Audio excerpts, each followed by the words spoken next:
அனைத்து இந்தியாவிலும் பிரம்மரிஷி விஸ்வாமித்திரருக்கு ஒரே ஒரு ஆலயம்தான் இருக்கிறது. அது நம் தமிழகத்தில் கன்னியாகுமரி அருகே உள்ள விஜயாவதி என்னும் திருத்தலம். இந்த புண்ணிய பூமியில்தான் விஸ்வாமித்திரர் ஸ்ரீ மகாலிங்கத்தை பிரதிஷ்டை செய்து யாகம் செய்து ஸ்ரீராமரின் ஸ்ரீகத்தி தோஷத்தை நீக்கியதாக வரலாறு. பிரம்மரிஷி விஸ்வாமித்திரரை பற்றி பலவேறு மொழிகளில் பல மாதிரி வரலாறுகள் சொல்லப்படுகின்றன. அவற்றுள் சிறப்பான அம்சங்களை தொகுத்து ராஜரிஷி என்னும் திரைப்படமாக உங்கள் முன் சமர்ப்பிக்கிறோம்.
விட்டு கடும் போரில் நெடுங்காலம் ஈடுபட்டு வெற்றி கனியோடு வரும் நமது கொற்றவர் கழிப்படைய விழா தொடங்கட்டும்.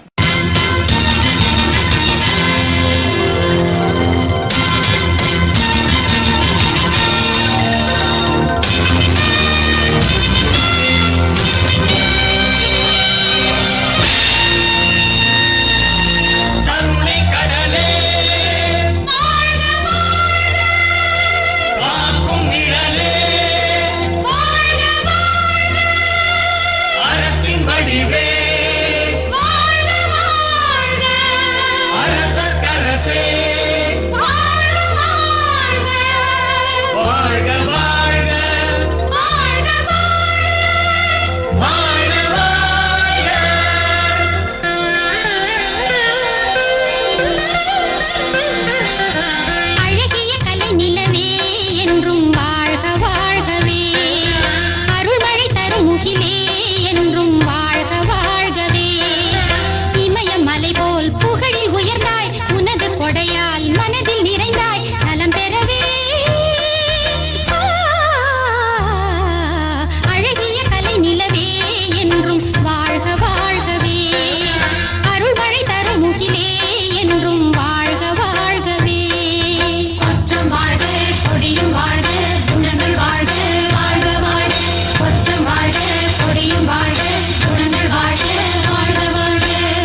அழகிய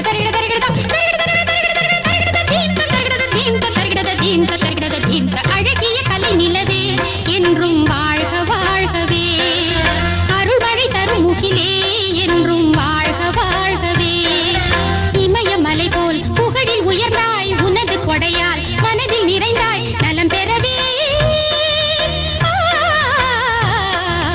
அழகிய கலை நிலவே என்றும் வாழ்க வாழ்கவே, அருள்மழை தரும் முகிலே என்றும் வாழ்க வாழ்கவே, கொற்றும் வாழ்க கொடியும் வாழ்க குணங்கள் வாழ்க வாழ்க வாழ்க, கொற்றும் வாழ்க கொடியும் வாழ்க குணங்கள் வாழ்க வாழ்க வாழ்க.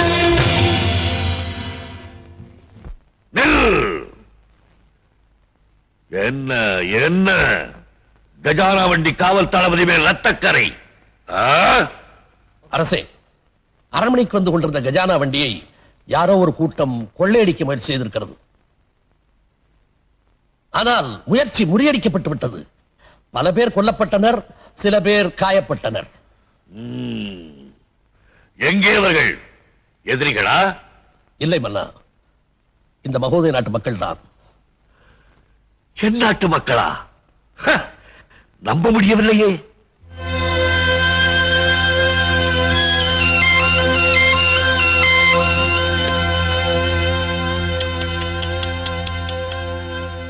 தோல் போர்த்திய எலும்பு கூடுகள். இவர்களுக்கு எங்கிருந்து வந்தது இவ்வளவு துணிவு? ஆச்சரியப்படுகிறேன். கௌசியன் கோபத்திற்கு ஆளானால் கழுமரம் ஏற வேண்டும் என்பது தெரிந்திருந்தும் கஜானா பெட்டகத்தை கொள்ளையடிக்க முயற்சித்தார்கள் என்றால் அதற்குள் அப்படி என்ன வந்தது? உடலை விட உயிரை விட விலை மதிப்பானது.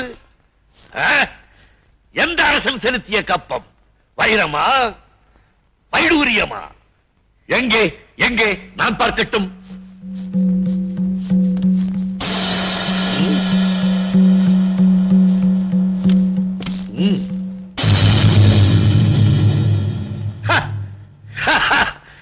அரிசிச்சோறு. இந்த சோற்றை கொண்டு வரத்தான் கஜானா பெட்டி வண்டி சக்கரத்தை ரத்த சேற்றிலே சுட்டவிட்டீர்களோ? இதை பறிப்பதற்காகவா இவர்கள் உதிரம் சிந்தி போராடினார்கள்? மன்னர் மன்னா, நீங்கள் போர்க்களத்திலே பகைவருடன் போராடி கொண்டிருந்த பொழுது நாட்டிலே விளைந்த நெல் அனைத்தையும் அங்கு அனுப்பி வைத்து விட்டோம். ஏற்களத்திலே இருக்க வேண்டிய விவசாயிகள் போர்க்களம் புகுந்து விட்டார்கள். ஆகையால் நாட்டிலே போதுமான விளைச்சல் இல்லை, வேண்டிய உணவில்லை. மகோதய நாட்டிலே கடுமையான பஞ்சம் நிலவுகிறது. மக்கள் கல்லறை மேடுகளில் முளைத்திருக்கும் காளான்களை கூட தின்று தெரிந்து கொண்டிருக்கிறார்கள். என்ன என்ன தவறு செய்து விட்டேன்? பொற்களத்தின் போதையிலே நான் ஏற்களத்தை மறந்து விட்டேனே. என் நாட்டு மக்கள் பட்டினியால் மடிவதா? அமைச்சரே, அரண்மனை சேமிப்பில் இருக்கின்ற அத்தனை தானியங்களை எடுத்து நாட்டு மக்களுக்கு அன்னதானம் அடியுங்கள். அதை எப்பொழுதோ செய்து முடித்து விட்டோம் மன்னர் மன்னா. இப்பொழுது அரண்மனை களஞ்சியத்திலே அரை மணி நெல் கூட இல்லை. வெற்றி வீரராக திரும்பும் உங்களுக்கு விருந்து வைப்பதற்காக சேமிப்பிலே சிறிது நெல் காத்து வைக்கப்பட்டது. அதுதான் இந்த உணவு. எனக்கா?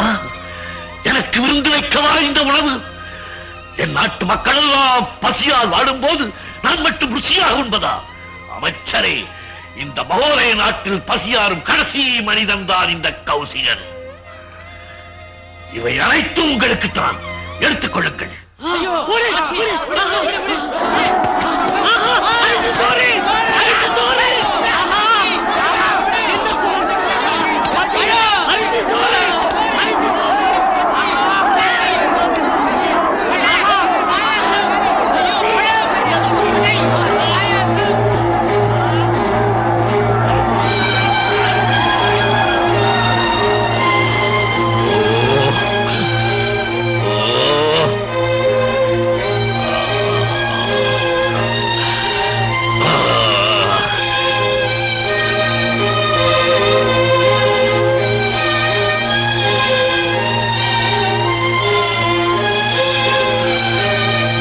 கொடுமை, என்ன கொடுமை!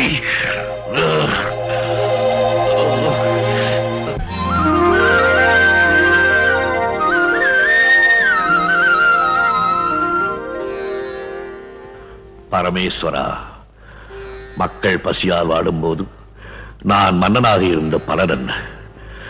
இதற்கு ஒரு மார்க்கம் இல்லையா? மன்னர் மன்னா வணக்கம். தங்களை காண துறவி ஒருவர் வந்திருக்கிறார். அரசே, தாங்கள் பசியோடு இருக்கிறீர்கள் என்று கேள்விப்பட்டு எங்கள் குருநாதர் தங்களுக்காக உணவு அனுப்பியிருக்கிறார். யாசிக்கும் துறவி அரசுக்கும் உணவு அனுப்புவதா? யார் அவர்? அவர் ஒரு மகரிஷி, பிரம்ம ரிஷிகளில் ஒருவர். பெயர் வசிஷ்டர். நம் எல்லையில் தான் அவரது ஆசிரமம் இருக்கிறது. நாட்டிலே விளைச்சலே இல்லை என்றீர்கள். இந்த உணவை எனக்காக அனுப்பியிருக்கிறாரே, அவருக்கு மட்டும் எப்படி கிடைத்தது? அவரிடம் காமதேனு என்ற பசுவின் கன்றான நந்தினி என்ற தெய்வ பசு இருக்கிறது. அது என்ன கேட்டாலும் தரும், எவ்வளவு கேட்டாலும் தரும். நந்தினி என்ன கேட்டாலும் தருமா? எவ்வளவு கேட்டாலும் தருமா? இப்போதே வசிஷ்டரிடம் போகிறேன். என் நாட்டு மக்களின் பசியை போக்க நந்தினி அவரிடமிருந்து பிச்சை கேட்க